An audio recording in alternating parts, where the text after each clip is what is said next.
Today we are going to be having a webinar presented by Samantha Goldfarb. Samantha is the current Director of Training and Consultation Services for the ARC of New Jersey. She graduated with a bachelor's degree in psychology from the College of New Jersey in 2022 and has 7 years of experience working with people with IDD in a variety of roles and settings. Samantha is committed to fostering success in the field of supported employment by offering the highest quality support available to those receiving and providing this service. So I want to thank you, Samantha, so much for being here and presenting on this topic. I'm very excited to learn more about it. And with that, I will turn it over to you. That's awesome. Thank you so much, Erin. And thank you everybody for coming in today. I'm really excited to be part of this and to come back for another one of these webinars. Specifically today, I'm going to be providing a training on motivational interviewing. Specifically, our title is Inspiring Independence, because that's kind of the core of the whole thing. So just like Erin said, my name is Samantha Goldfarb. I'm the Director of Training and Consultation Services for the ARC of New Jersey. So a lot of my job gets to be going around to working with folks in supported employment in a bunch of different ways. So a lot of times I work with providers, sometimes I work with advocates, occasionally businesses and things like that, in order to kind of help people know what supported employment is, how to get into it, and how to provide it effectively. Today, this isn't going to be so much about the supported employment side of it, although there is going to be a little bit of a relationship to that, which I'll get to. Ultimately, we're going to be talking about this specific technique that allows you to kind of expand what your capabilities are, what you're comfortable with, and in general, be able to reach your goals in a little bit of an easier way. So what is motivational interviewing? So the first thing I have here is this kind of long sort of definition that I kind of want to go over first.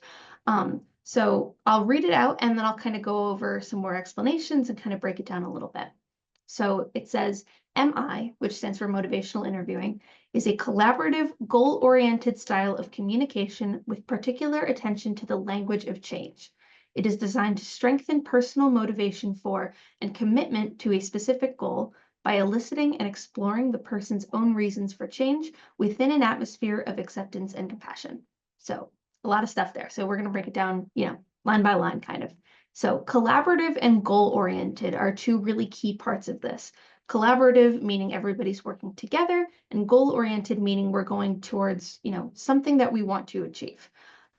Communication is really important because the way that motivational interviewing gets done is usually by one-on-one conversations between, a provider of the service, sometimes called the interviewer, and the receiver of the service. So having those kinds of conversations to work things out. And when it says particular attention to the language of change, what we're really talking about here is helping, for example, you guys or somebody else who might be receiving this service, realize what change can look like for themselves and realize that they are capable of making change. So exploring the person's own reasons for change is really important too, because it's not enough to just kind of talk about how to make a change if you don't really understand why it should occur, which leads into the personal motivation part as well. This is less about somebody telling you that you should change and more about you realizing how to change and that you can change, and if you feel it's correct, that you should change in a specific way that you're interested in. And referring to atmosphere of acceptance and compassion, we're talking specifically about making sure the environment is non-judgmental, is welcoming to the person who is receiving the motivational interviewing, so that they feel comfortable talking about the things that are challenging them so that they can make that change if they wish. So some other key takeaways here. Supporting a person by empowering them to make a change. So basically allowing them to be the driving force of whatever it is they want to be doing. Helping to improve a person's relationship with themselves. This is another part that kind of goes along with this sort of change aspect. As we'll talk about a little bit, a lot of times people end up not making the changes that they want to make because they feel bad about who they are, they don't feel capable, and other things in that vein. So part of motivational interviewing is trying to help someone realize that they can have a better relationship with themselves, and helping them to develop that in the first place. And then, of course, building a person's motivation to reach a goal so that at the end they can achieve what it is that they want to achieve. So what is motivational interviewing used for? There are a ton of different ways that this kind of gets implemented. One big one, and I'd say probably the place where it all started, is in more of a counseling type field. So, things like therapy or psychology. But it's since kind of taken off and being used in a lot of different disciplines, which I think is really interesting.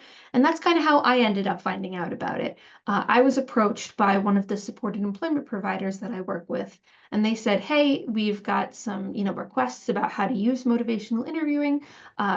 We've heard that it's a really useful practice, and we want to kind of see if it can help the folks that we work with in order to achieve their employment goals.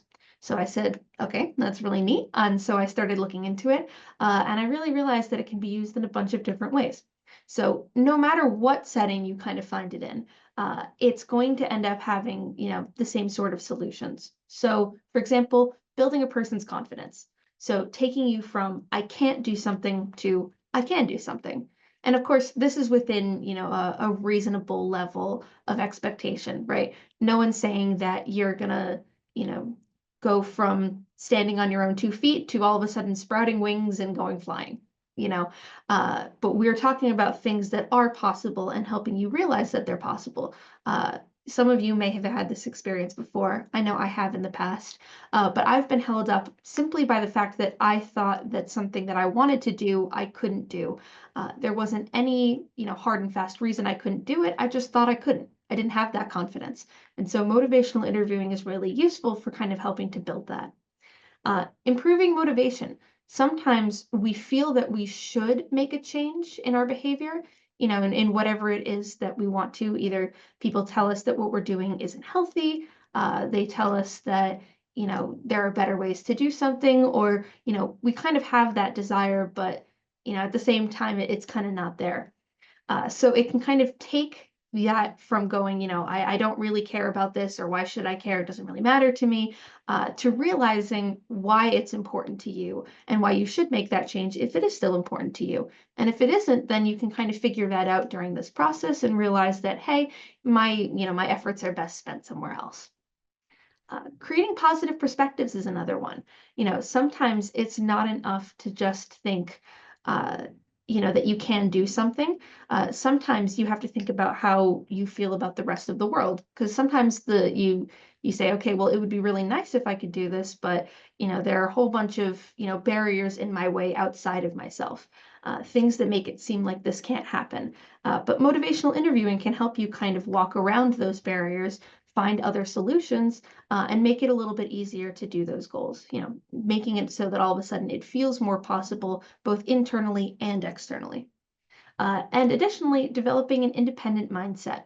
This is one of the biggest ones that supported employment uses it for, because a big part of supported employment is helping somebody learn how to do their work tasks as independently as possible.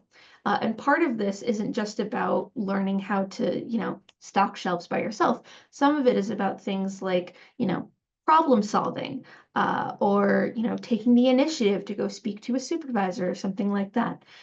Essentially the idea that you can make your own decisions and that, you feel like you're able to do so. So motivational interviewing is really useful for that as well. If there's a situation where you think, I can't do that because, other people usually make that decision for me, this practice can kind of help you build those skills needed to start doing it on your own, which is really useful for a lot of different ways. So another question that I get sometimes is who basically benefits from motivational interviewing? And there's a lot of different people that can benefit from this. I would say that probably most people can benefit from motivational interviewing at one point in their life. Um, and really, that's because it deals with such a common issue, or multiple common issues. So if you're wondering if this could, be useful for you, you can start by trying to see if you feel stuck or powerless in any way. And you guys can let me know, by the way, in the chat if you have any questions or anything like that. But I'd love to see in the chat or out loud or anything like that, has anyone ever felt stuck or powerless to try to accomplish something that they wanted to achieve? I'm going to be the first one to put my hand up. I know that I felt that way before.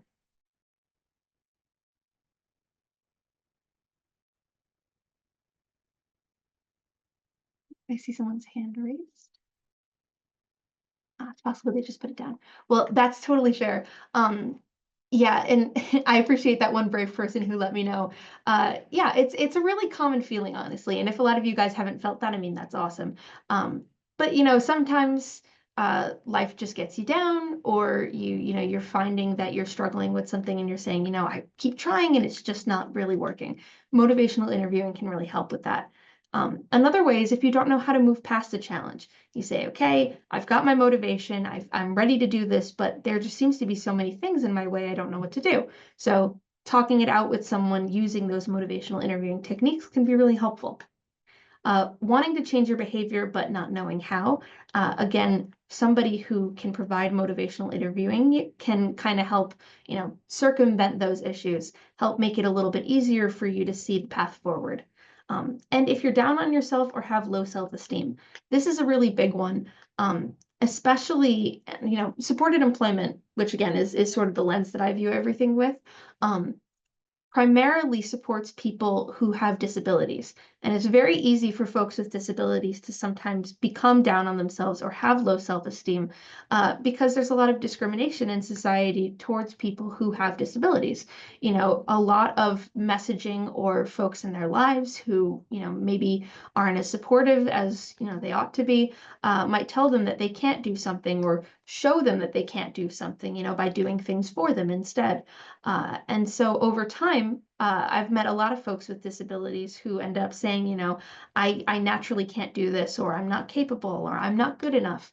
And motivational interviewing can really help change all of those thought processes around so that you feel more comfortable, so that you can realize what you can achieve, which is often quite a bit more than people realize. Perspective is a really big part of that. And so just this technique can change your whole life, honestly, which I think is really cool. So let's talk about some core components of motivational interviewing. So one of the biggest ones is that in order for motivational interviewing to work, the person who's receiving the service and the person who's providing the service have to have a good relationship. And that doesn't always come right away. Sometimes the person who's providing motivational interviewing will be, a complete stranger to them. Sometimes there'll be someone who they've worked with for a while, but, maybe haven't, uh, provided the right strategies in order to help them before. So maybe they think, okay, well, they didn't help me here, why would they be able to help me now? And sometimes that trust comes easily. It really depends on the person. Pardon me. But ultimately, without that trust, it becomes really hard for the person who's receiving motivational interviewing to open up and talk about the things that they're really struggling with. So in order for a provider to provide motivational interviewing and, to build that trusting relationship, they've got to have a couple of things that they need to focus on. So the first one is compassion. They need to show to you guys, let's say, if you're going to be receiving it, that they really care about what it is that you're feeling. There shouldn't be saying things like, oh, well, that doesn't matter because of XYZ, or, you shouldn't be feeling this way because of blah, blah, blah, blah. Instead, they should be focusing on things like, yeah, I understand why that's a big issue for you, or, that sounds really painful, or that sounds really uncomfortable, showing that they care. Empathy kind of goes along with that, but empathy tends to refer more to a person's ability to kind of understand what the other person's feeling. So compassion is really about caring, and empathy is really about demonstrating it. So I kind of mix the two up a little bit. They kind of go together, but at the same time, it's important. Okay. Oh, and I have a question over here, which is awesome. How do I talk to someone if they can't take some time to listen and care about what I feel and how I feel? That's a really good question. Uh, it's difficult when somebody doesn't show or doesn't feel that they care about you, and what you want to say and things like that. It's really hard to have an open and honest conversation with them because it can sometimes feel like talking to a brick wall. One of the ways that I have found that's useful is if I write things down first or have like a little bulleted list.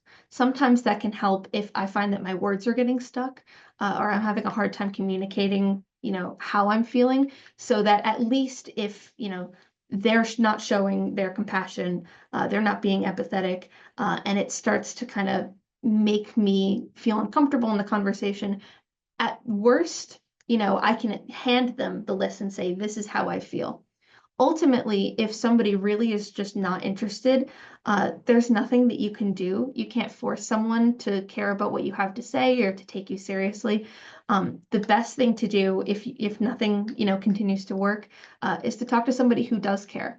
And they may be able to find somebody who can help you solve their problem, or help you solve your problems if they can't. You deserve to be able to talk to somebody about how you feel and have your feelings be respected. And I'm sorry if that hasn't been the case so far, but I hope that kind of is helpful a little bit.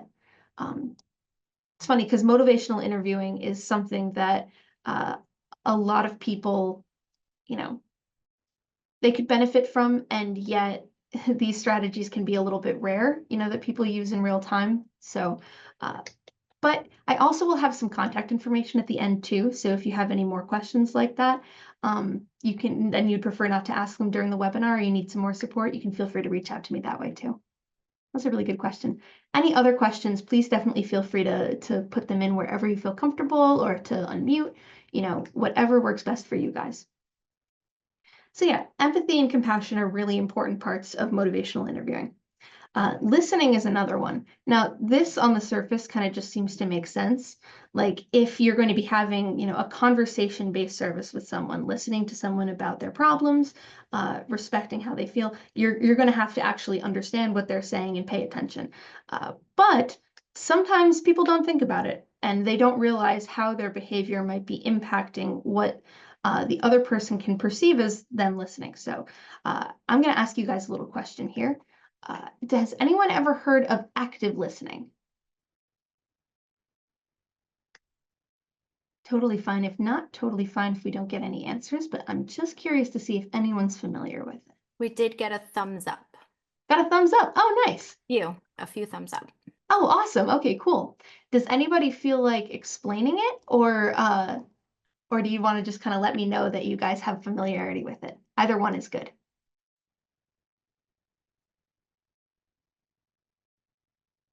No problem at all. All right, so I'll explain it too, and we can kind of see privately whether or not this is matching up with what you guys are feeling. So active listening is a practice where somebody shows how much they're paying attention by doing certain things. The biggest one I would say is repeating a little bit of what that person said, and reflecting how they think that person feels. So if, let's say, Aaron was talking to me and Aaron was saying, oh, I was really upset today because I wanted to, go take a walk outside, but it was raining. And, I really, really wanted this and I just wasn't able to do it. Somebody who was listening might, just on the surface, just say something like, oh, gotcha, or I understand, but active listening takes it a little bit of a step further. So I might say, yeah, that sounds really frustrating that you weren't able to go out for a walk. I might even relate it back to myself or show what my perspective might be. So I might say, like, if I was in your shoes, I would also be really frustrated by not being able to go through with my plans, or to be able to do what I wanted because of something out of my control. And then that way, if Erin was listening to that, she might feel that I understood what she was talking about, not just the very specifics of the scenario, but also how she felt about it, And so using strategies like that is a really important part of motivational interviewing, so that, ultimately that message gets across as clear as possible. And the last part here is no judgment. So nobody should ever, who's receiving motivational interviewing, or really ever, but, motivational interviewing specifically, no one should ever feel like how they feel is wrong. Or that what they've done is something that they can never come back from. It's not the job of the person who's providing the service to tell people that they're doing something wrong, that they can't do something, that they shouldn't do something. This is all about what you want, what you are interested in, what you've done, what you want to do, what you want to change, etc. So for the person to say, hey, I don't like that or whatever, that's not really the place for it. Instead, they should just kind of say, okay, well, how do you feel about that? And reflect their understanding instead.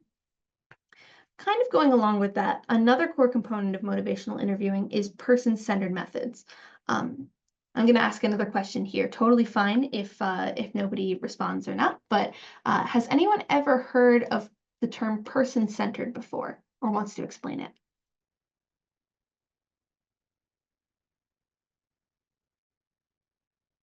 I think I see one thumbs up, which is good. Gotcha. So some people might know some about it and others not as much, which is fair. So person-centered basically means that whatever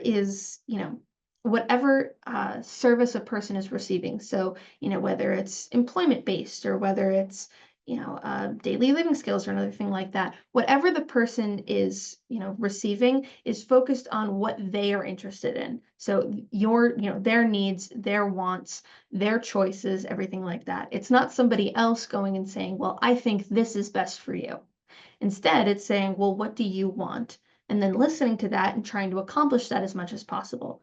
A person might say, okay, I understand that that's what you want. There might be some issues with that because of XYZ. Maybe it's not possible until you do this thing or that thing, or, it may not be the healthiest choice. Do you know about that? But ultimately, if it's what the person wants to do, there really shouldn't be anything stopping them ultimately, unless it's like a really unsafe thing to do, where they're not able to make that choice. But when it comes to motivational interviewing, usually the things that we're talking about here are things that uh, the person can make those decisions on, and it's safe to do so. So the person who's giving that service needs to go to the person receiving it and say, hey, I care about you. I care about what you're interested in. It's not about me telling you that you should change. It's about you wanting to change. If you don't want to change, we don't have to do this. If you do want to change, let's do this together. Oh, we have another question here. If I want to play my favorite game, but someone wants to play their own game, what do I do so we can play together? I really like that question. I think, it goes a little bit away from what we're talking about, but it still brings up those core components. Ultimately, I think it's about respect, right? So you have something that you want, the other person has something that they want. Hopefully you care about what the other person wants to do, just like you care about what you want to do. Hopefully the other person cares about what you want to do, just like they care about what they want to do. So ultimately the goal should be the same. You want them to be happy, you want you to be happy. So maybe, for example, you take turns. Maybe one person, you guys play the game for a half hour, and then you go to the other person's game and you play for a half hour, and you switch off like that, so that everybody kind of gets what they want. Ultimately, I think it ties into motivational interviewing because you need that kind of conversation and that respect in order to make it successful. I hope that answers your question. If not, please feel free to ask again. Uh, that was a really good one. Any other questions or anything else like that, please definitely feel free to ask. Okay. So person-centered is also more than just about, your needs and your wants. It's also about making sure that what you want is something that you can do without necessarily, or I would say ultimately, relying on others as little as possible. It's not a problem to have to receive help whatsoever, but in order to make sure that you're able to do as much as you can, focusing on ways that you can do it by yourself can kind of help make sure that you're sort of able to do what you're able to do at the best level that you can do it. And that has a lot of benefits to it, to be honest. If you're doing things on your own wherever possible, it can improve your self-esteem. It can mean that if somebody's not around to support you, then you can still get by. It can mean that you can kind of take other avenues with it that maybe you wouldn't be able to do if somebody else was kind of helping you steer things forward. So there's a lot that goes into it there. There's a lot of benefits. And so trying to focus on making sure that you're able to do things as independently as possible is going to be another important part of that. The last part here is making sure that the solution that you're able to come up with is manageable and feels possible to achieve. So motivational interviewing isn't about just me sitting across from you and saying, wow, that sounds really difficult, or I'm really sorry that that happened. It's about me saying, okay, well, it sounds like you're having a tough time with this. What can we do so that you can feel more comfortable, so that you can be more independent, so that you're able to achieve that goal? So instead of me just saying, well, you should do this, it's more of us figuring out what the best possible solution is, what you feel comfortable with, and building up those skills so that eventually that goal can get solved. If I were to just tell you that, you need to make a change, or you were just say, okay, I need to make a change, but we didn't talk about how to do it, it wouldn't really be very useful. You really need to kind of figure out a plan after you've kind of got all of um, the emotional burdens out of the way in order to move forward. Once you've dealt with the emotional part of the problem, now you can kind of solve the actual goal itself and move on and get whatever you wanted to benefit out from it. Okay. So now I'm going to talk about the specific process for motivational interviewing. I've talked a lot about kind of what goes into it, but these components are really the steps that you can expect to take if you're ever interested in receiving motivational interviewing. So the first part is engaging. So in this one, the person who's providing this service is going to you or to whoever's going to receive it, and doing all of the things that they need to build up that relationship with the person. So active listening, like we talked about, making sure that they feel heard, that they understand what the problem is, that they're being compassionate towards the other person's feelings, that they can feel it, or that they can set up a relationship that the other person can trust them ultimately, so that when the person is talking about the things that are challenging to them, they don't feel awkward or uncomfortable, or at least feel comfortable enough to share, even if there is some discomfort ultimately. And that kind of allows us to figure out what the problem is, sort of get it out into the open, and then we can move on to step number 2, which is focusing. So this is all about agreeing on what needs to be done. So if we were talking about, a negative situation and how, things are going really terribly and we want to fix it, focusing says, okay, well, in order for us to fix it, what do we need to do? What would solve this problem? Uh, then once we figured out, we kind of have this like sort of set goal in mind, and closer to like the first steps towards a plan. There's the step called evoking, and this is the one that I think is the most specific to motivational interviewing, because the others can kind of sound like just a nice conversation you have with someone who cares about you. But evoking is it has a lot more to do with undoing the negative feelings that you might feel about yourself and starting to build that internal motivation. So things like listening to what the other, let's say you're talking about something and how you don't feel that you can do it, anything that's standing in the way of what needs to be done.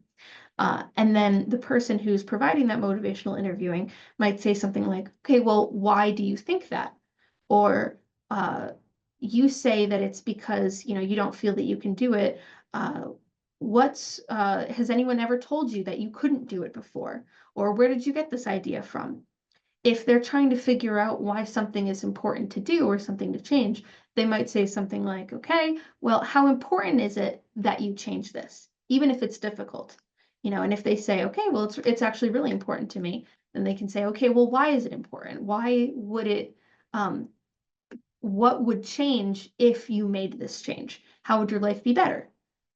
So figuring out exactly why they need to make that change, not telling them, hey, you need to make this change, but helping you figure out, oh, this is something that I really do want. And if I don't feel I can do it, this comes from a certain place that I can work on.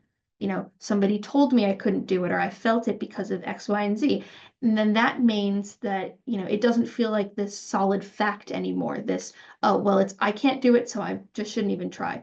It might just be, oh, well, somebody told me I couldn't do it. That doesn't mean that I can't do it. It just means that they said that, So kind of undoing those layers, so that you realize that any of this self-doubt or, lack of motivation is something that can be fixed, and that your goal seems a little bit more possible. And then once that's all done, we can go really into that planning stage, which we talked a little bit about on focusing, but this is more specifically about the direct strategies that need to happen. So, talking about, okay, tomorrow you're going to do this if you feel comfortable with it, or, tomorrow you can try this, or I want to, have this done by this time. And maybe I, as the motivational interviewer, will say, okay, well, what are you going to do to make that happen? We come up with a plan, and then the next time we meet, we talk about how that plan went. And then we can kind of go through this process if there were any issues. Like, let's say there was a problem at work, right? You needed to go talk to your manager because you needed some time off, but you didn't feel confident enough to talk to them about it. So, maybe we say, okay, we've spoken through it, you've worked through some of your emotional aspects of it. We're going to make a concrete plan, and you decide, okay, right after work tomorrow, I'm going to clock out and then go talk to my manager. If you come back to me, the next week or whatever, and you say, all right, I tried to do it, but I just couldn't do it. And now I feel like, maybe I'll never be able to do it. We'll go ahead and go through the process again so that you feel more comfortable. And we can keep doing that as many times as you need until you're able to do it. And once you have that win, that's one of the parts that really kind of gets your success rolling, because it proves to you that you can do something that, you wanted to if you try and if you have the right support. So ultimately, that requires you to have less of this sort of intervention, I would call it, this service, because you start to realize that, oh, the person talking to me was right. I can do it. So that's kind of the general way that it goes. And again, you go back and forth, but these are the basic steps. I'm about to go into a couple of examples here, but does anybody have any questions or anything before I do? Good so far? Okay, awesome. So I'm going to go over some examples. The first one that I'm going to do is another one that's in a place of employment. So I'm going to say that, my name is Samantha, right? I'm going to call myself Sam for this. And I'm going to say I have a client named Ben. And Ben came to me and said, I really want to be a pop star. That's my biggest dream in life, is to be a pop star, but everyone tells me that I can't do it, and I don't think I'm going to be able to do it because of all these issues. And I might say, okay, well then let's talk about it. So I'm going to flip us back to our slide and talk about how, the steps that we might do for this. So first of all, I would engage Ben. I would say, okay, well, tell me more about what it is that you're struggling with. And Ben says, okay, well, this is a dream that I've had for a long time, but I don't think I'm ever going to be able to achieve it. Everybody tells me that I'm not going to be able to, do what I want. And I might say, yeah, that sounds really difficult. If someone were to tell me that I couldn't do something that I've been wanting to do my whole life, I would feel pretty upset. It seems like you feel upset too.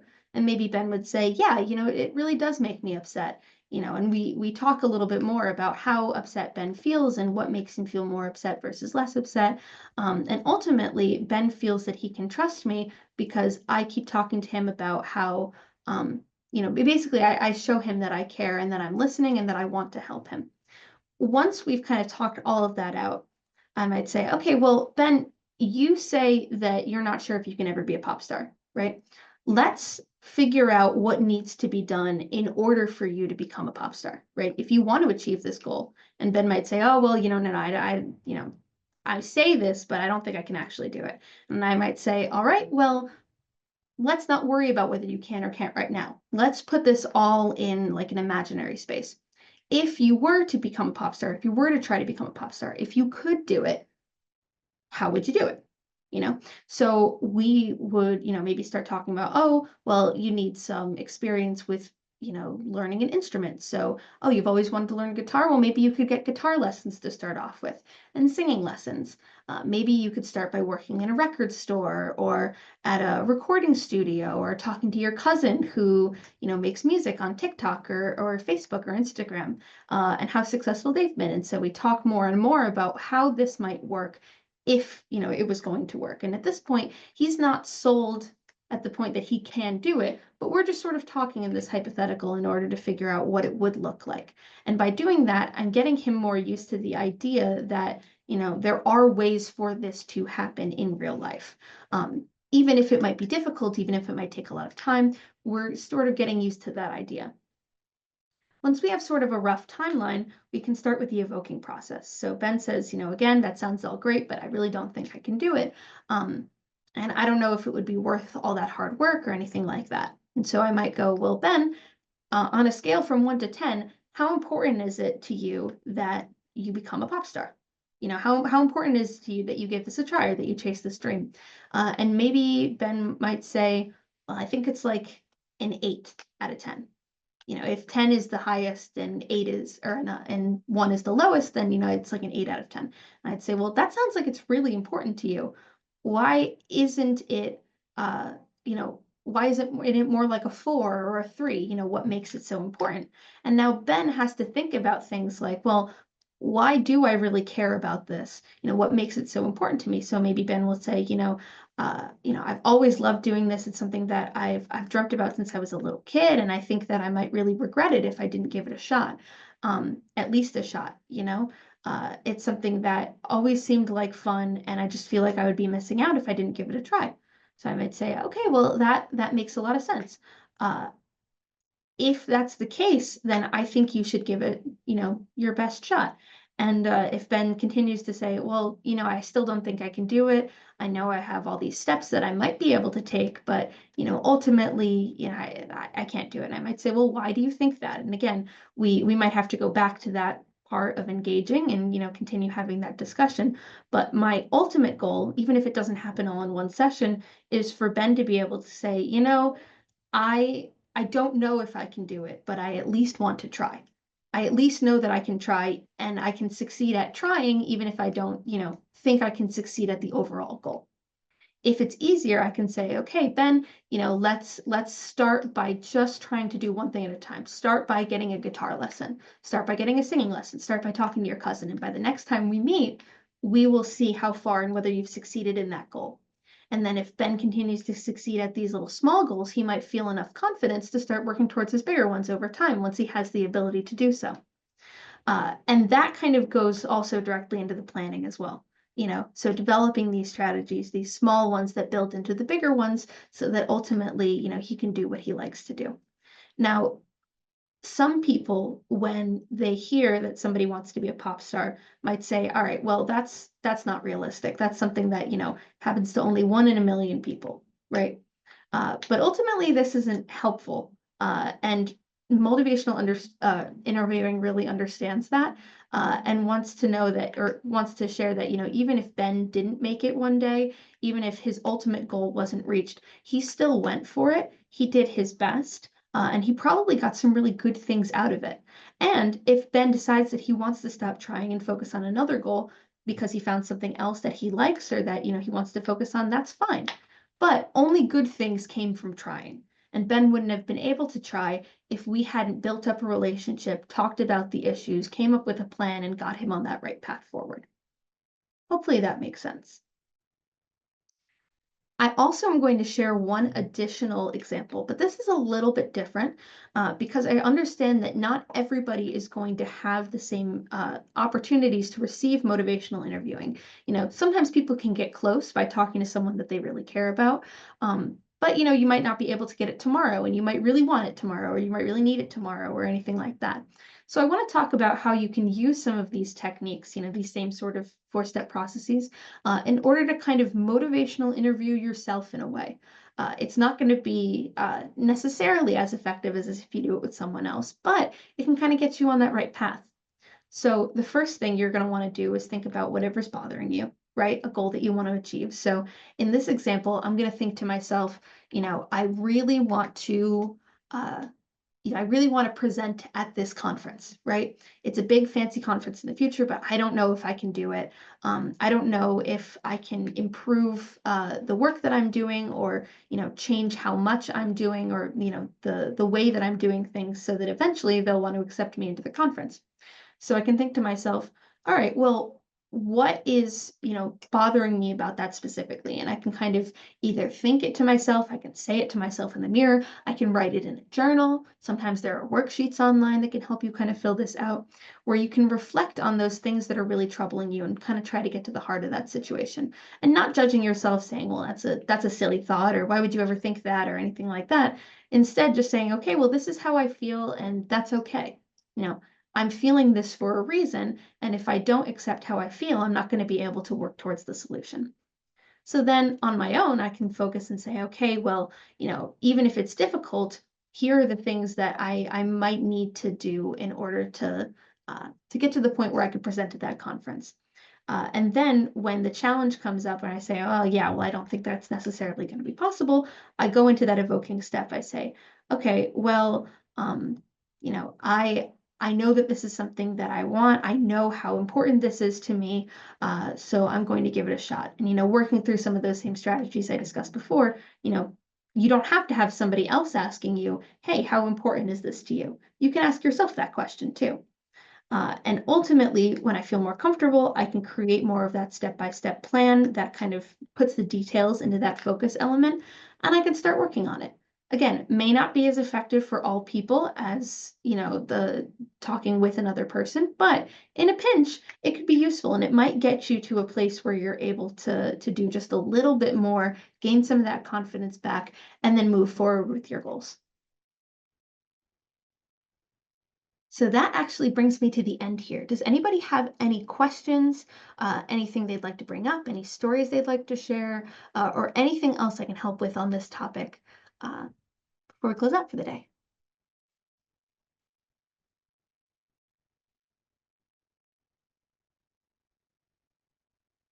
And if anyone thinks of any questions after the webinar is over, which always happens to me, you can email either Samantha or you can email our program. I'm putting the email in the chat right now. Samantha, would it be okay to give your email? Yeah, absolutely. I'm going to switch to this slide right now. My information is right there, so you'll see my email, my phone number. Just in case you can't see it well, my phone number is 732-748-8434, and my email is sgoldfarb@arcnj.org. Um, I also wanted to just say thank you guys so much for attending today's webinar with me and allowing me to kind of speak to you about this. It's something that I think is really useful, that I'm passionate about, and I'm hoping that it really helps you all too.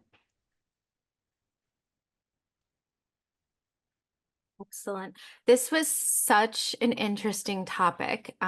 Before I worked for the New Jersey Self-Advocacy Project, I worked with the ARC of New Jersey's Support Employment Program, Project Hire, and this would have been so useful to have more information on this and how to implement this. So I'm really excited that we're kind of heading towards where we're treating people looking for employment as human beings and not as robots, which is really exciting.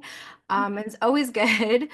But thank you so much, Samantha, for presenting this. And thank you, everybody, for being here. And again, if you have any questions that you think of afterwards, feel free to email our program or Samantha. And I would love to actually hear if anyone partakes in motivational interviewing in the future as well. That is really interesting.